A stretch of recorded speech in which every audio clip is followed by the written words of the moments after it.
So during the next 20 minutes I will try to give you an overview of the implications related to this directive. This is a bit complicated, difficult. I'm personally not a lawyer, although I live in Brussels. I'm not a member of the parliament, although I live very close to this.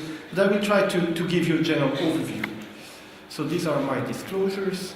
So this directive, called Directive 2011/24 EU on the application of patients' rights in cross-border healthcare, was in fact finalized 3 years ago in 2011. There is an extensive document freely available on the web, but it would take you a lot of time to go through it and really understand what this document does contain. More recently, in October 2013, one of the health commissioners at the European Commission made the following statement, which I think is important and really summarizes what's the purpose of this directive. For patients, this directive means empowerment, greater choice of healthcare, more information, easier recognition of prescription across borders. The directive is also good news for Europe health system, improving cooperation between member states on interoperable e-health tools, the use of health technology assessment, and the pooling of rare expertise.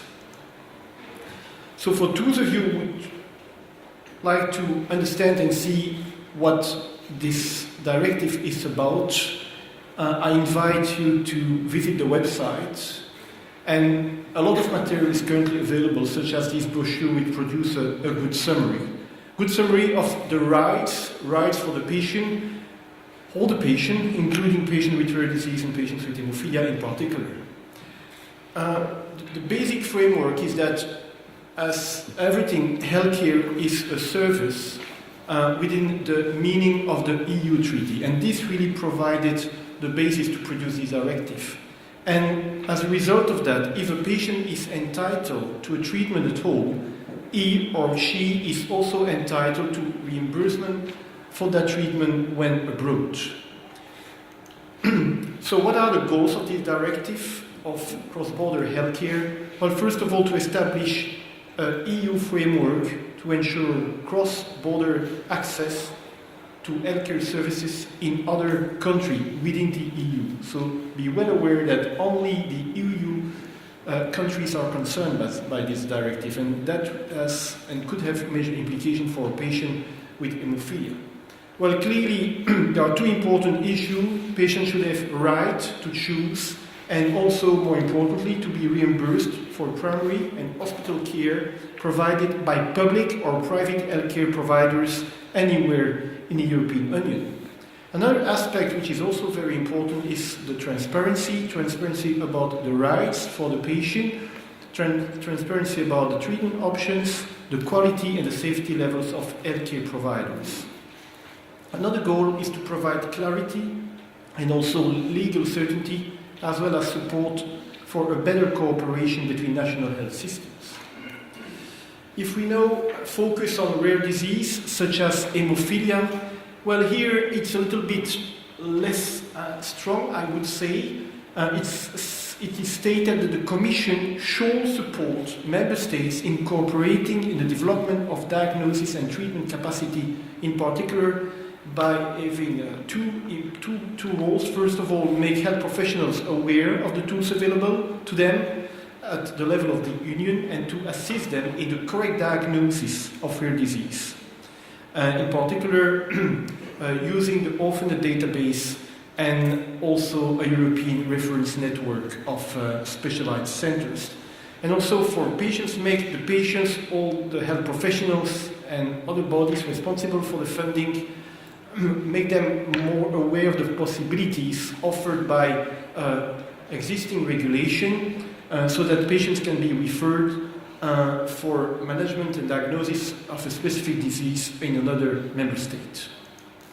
So, well, as you would imagine, I don't have to go in detail of this directive. I just would like to emphasize some of the key aspects, some of the opportunities, some of the limitations, and then focus on the implications for patients with hemophilia. If you go through this directive, well, you will clearly notice the fact that all member states will keep an important freedom in that they will retain their responsibility for providing safe, quality, and efficient care, and each member state can decide what type of care is considered as appropriate and may choose limit of reimbursement. So this is very important, and this is to some extent a limitation related to the freedom of each member state. Cost reimbursement, so if patients are taken in or managed in another country, well, clearly there will be reimbursement of the cost, and this is another important limitation, reimbursement will be made up to the cost reimbursed in your own country. I'll come back to that. Cross-border prescription, another aspect which is rather positive. Well, prescription issued in another member state have to be recognized in every country, so that should be very, very helpful. You should also be well aware that a process of what they call prior authorization is needed. So that means that for many patients, they should first receive authorization from their member state before getting care in another member state. And info and contact point, what does this mean? Well, the level of information that will be given and accessible to the patient, and they call this contact point in each member state, is compulsory, and this information is currently available. So what are the opportunities of this directive? Well, first of all, it does create a legal framework which should be instrumental in achieving better quality of care for all patients, whatever the disease, common disease or rare disease. Importantly, with respect to the transparency, there should be information available through what they call a national contact or info point, and this contact point should ensure that accessible, clear, reliable information is available for the patient. And not only outgoing patients that decide to get care outside their country, but also patients who decide to come in your own country. And you can see what ideally the information should be in terms of rights for the patients, reimbursement, appeal process if needed. It's certain that this kind of directive does provide a good basis for future European cooperation, considering the impact on health technology assessment, quality and safety across Europe, e-health, and also more specifically for rare disease, we'll focus on that.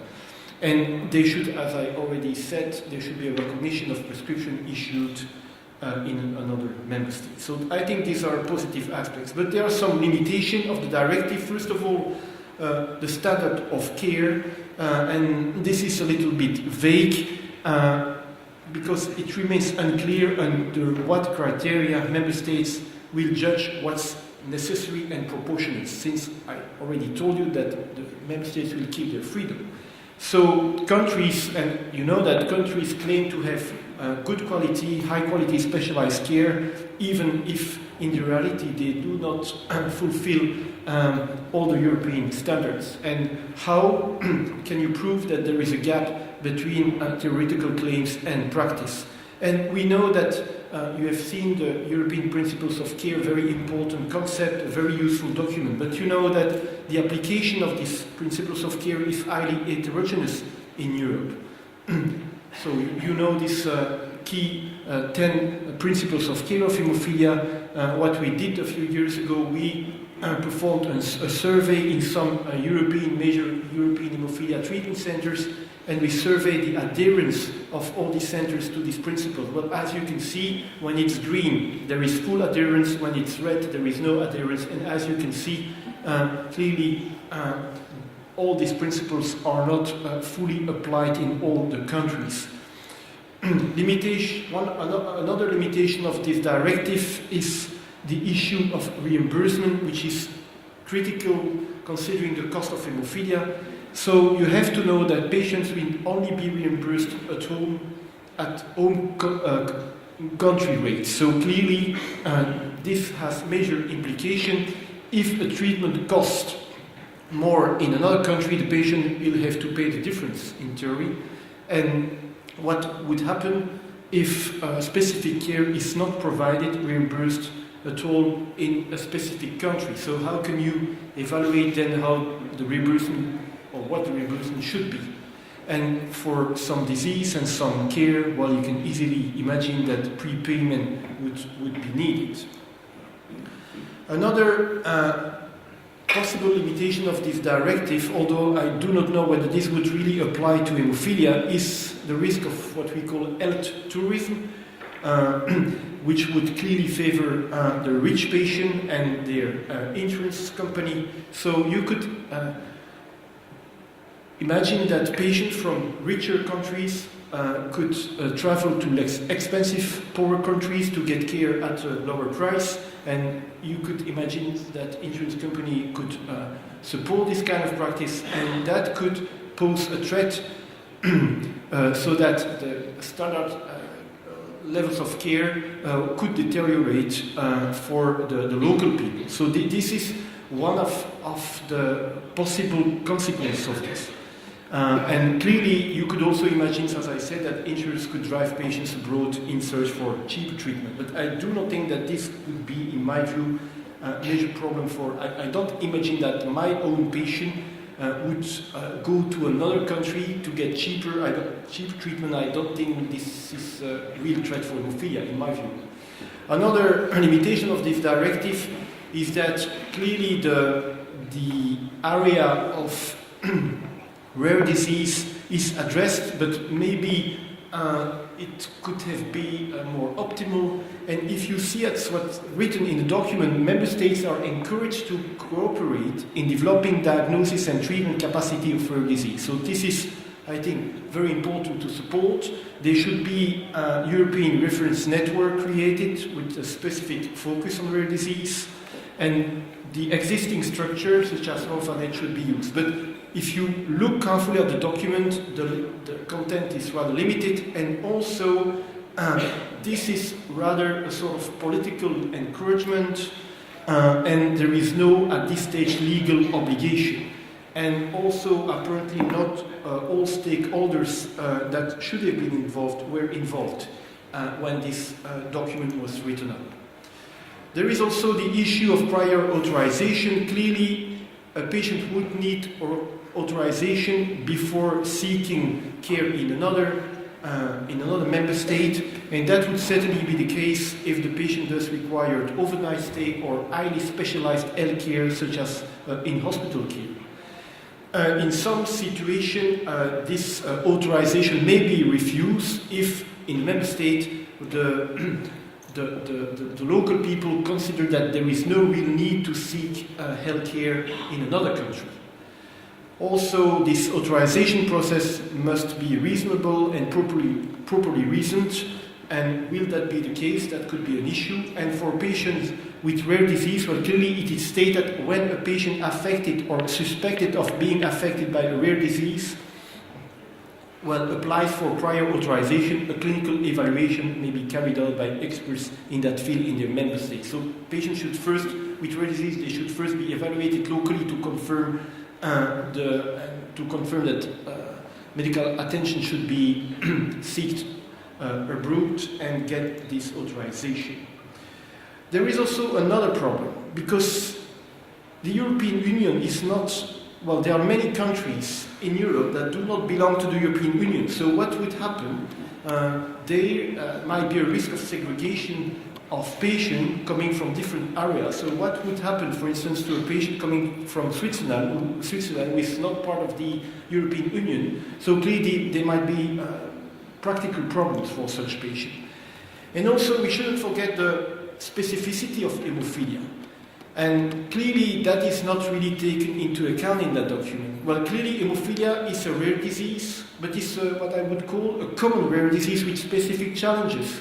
If you think about haemophilia, although haemophilia is rare, there are many patients with haemophilia, and if you look at the last data from the US registry, well, approximately 19,000 patients are currently registered. And in contrast with other rare disease, the diagnosis of hemophilia is usually not that complicated. Clinical features, clotting tests, measurement of clotting factor, this is not a major issue compared to other. It can be very difficult, but compared to other rare disease, very unusual rare disease, the diagnosis is usually easier.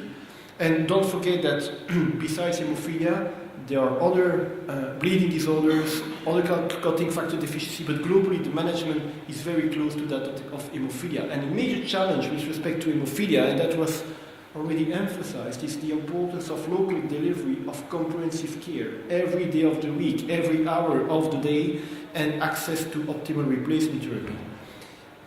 And this is a bit different from the many other rare bleeding disorders. This is contrast with the other many rare diseases, and as you know, there are approximately 5,000 rare diseases currently known. Some are very rare, with less than 20 patients across all Europe. So clearly the challenges are totally different. And for many of these diseases, the main challenge is to diagnose the disease, prove, demonstrate that the patient has that specific disease. So clearly for these many rare disease outside hemophilia, access to knowledge is a major challenge. So clearly there are differences, and we should be well aware of that. If you also consider the fact that the specificity of hemophilia, well, clearly having a dense network of comprehensive hemophilia center is very important for the patient. And as you can see, there are many centers currently identified in Europe, but as you know, the result that has been said already, a lot of diversity. In some of these centers, less than 5 patients are followed, and you have other centers with hundreds of patients. So clearly, it's very heterogeneous. So initiatives such as certification are certainly very important and will play a very important role in the implementation of this directive. 2 more slides showing what could happen to patients with hemophilia when they travel across Europe. Well, my hemophilia center is located in Brussels, in the center of Europe, and for the moment close to 10-15% of my patients do come from other countries, and many of them come from other EU countries.